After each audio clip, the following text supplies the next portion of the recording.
Police ने शोहर की गैर मौजूदगी में आशिक को घर बुलाया और फिर लड़के की लाश ही मिली। 9 अप्रैल को कराची के इलाके शाह लतीफ में अब्दुल कोट चौक में एक कारकुन को एक ब्रीफकेस मिलता है। वो खुश हो जाता है, काफी बड़ा ब्रीफकेस था ये, वो बिल्कुल नया भी था।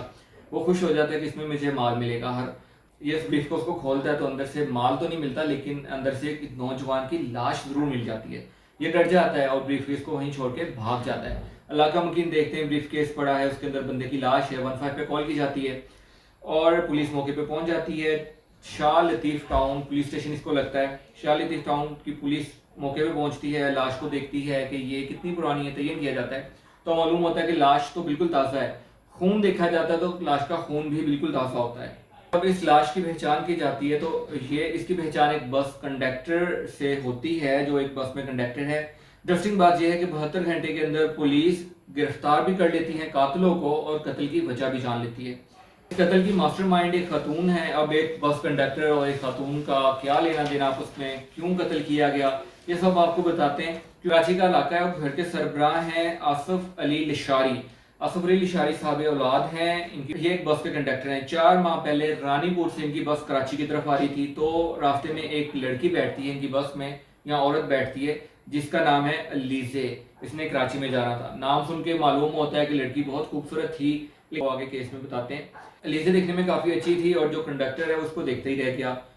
इस खातून का नंबर काउंटर से हासिल करता है, इसको बार बार कॉल करता है। पहले तो अलीजे नहीं मानती, लेकिन जब वो बताता है कि मैं उसी बस में होता हूँ जिससे तुम रोज कराची आती हो, तो आहिस्ता आहिस्ता इसके अलीजे से बातें होनी शुरू हो जाती हैं और ये बातें दोस्ती में बदल जाती हैं।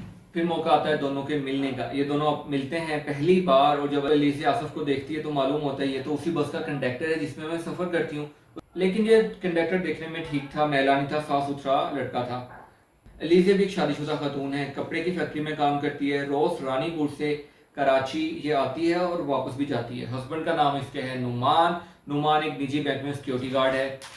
शौहर की गैर मौजूदगी में अक्सर अपने आशिकों को घर में बुलाती थी। रहमान की नाइट शिफ्ट थी। रात को 11:30 बजे ये फोन करती है आसिफ को कि मेरा शौहर घर नहीं है, आ जाओ। खुशी खुशी बोलता है जी मैं 10 मिनट में पहुंचा। आता है, लेकिन अलीजा ने पहले ही घर में एक बंदा उठाया होता है, नाम है उसका मौला बख्श। ये आसिफ के इंतजार में होता है। जैसे ही आसिफ घर के अंदर दाखिल होता है, मौला बख्श एक हथौड़ा दे मारता है आसिफ के सर पे। आसिफ वहां पे ही बेहोश हो जाता है। फिर अलीजा और मौला बख्श दोनों मिलकर आसिफ को कत्ल करते हैं, इसको केस में डालते हैं। और अगले दिन मौला बख्श चलाता है बाइक, पीछे रखते हैं बैग और उसके पीछे बैठ जाती है अलीजा। ये तीनों बैठ के, तीनों एक लाश, मतलब दोनों इंसान और एक लाश, दोनों उस लाश को बाइक पे रख के चले जाते हैं। शाह कोट के इलाके में उनको एक वीरान जगह नजर आती है, कूड़े का ढेर होता है। वहां पे जाके उस ब्रीफकेस को फेंकते हैं और फेंक के वापस घर आ जाते हैं। इनको लगता है कि जी हम अब गए हैं बच, लाश को हमने टिकाने लगा दिया है। पहले कॉल करके अपने आशिक को घर बुलाया, फिर उसको कत्ल भी कर दिया। मौला बख्श कौन है, इन्वेस्टिगेशन स्टार्ट करती है तो मालूम होता है कि उसको आखिरी कॉल की गई है औरत की तरफ से की गई है। औरत का सीडीआर निकाला जाता है, इनके घर का एड्रेस निकाला जाता है और पुलिस रेड करती है इनके घर पे। घर में दोनों मियाँ बीवी मौजूद होते हैं, नुमान और अली से। पुलिस इन दोनों को गिरफ्तार करके पुलिस स्टेशन ले आती है। इन्वेस्टिगेशन की जाती है। नुमान तो बोलता है मुझे पता ही कोई नहीं है, कौन निशारी, कौन सा कत्ल, मुझे इस बारे में कुछ नहीं पता। उसके बाद अलीसा से इन्वेस्टिगेशन की जाती है। खातून थी, टूट गई, बताती हैं जी मैंने मर्डर किया है और मेरे साथ मौला बख्श भी मौजूद था। मौला बख्श कौन है, उसने बताया कि मेरे हस्बैंड का जिगरी यार है, उसके साथ ही काम करता है। जिस बैंक में मेरा हस्बैंड गार्ड है उसी बैंक में ये भी मुलाजिम है और अक्सर मेरे घर आता जाता था। मेरे हस्बैंड के साथ पहले हमारी बातचीत होनी शुरू हुई, फिर वो बातचीत हमारी दोस्ती में बदल गई और जब मेरा हस्बैंड घर नहीं होता था तो ये अक्सर आता था, क्योंकि इसको मालूम है कब वो नाइट शिफ्ट पे जा रहा है और कब उसकी दिन की शिफ्ट है। तो एक दिन रात को उसके साथ मौजूद था। आसफ लिशारी की बार बार कॉल्स आ रही थी, इसने फोन बार बार कट किया, उसके बाद ब्लॉक कर दिया। लेकिन मौला बख्श को हो गया शक। वो बोलता है कौन है बंदा, तुम्हें भी फोन कर रहा है बार बार। अलीजा ने बता दिया जी ऐसे ऐसे मेरा सीन है, जिसके ऊपर बोलता है ये ऐसे बाज आने वाला नहीं है, इसको तो रास्ते से हटाना पड़ेगा। अब तुम मुझे ये बताओ कि मेरे साथ हो या नहीं हो।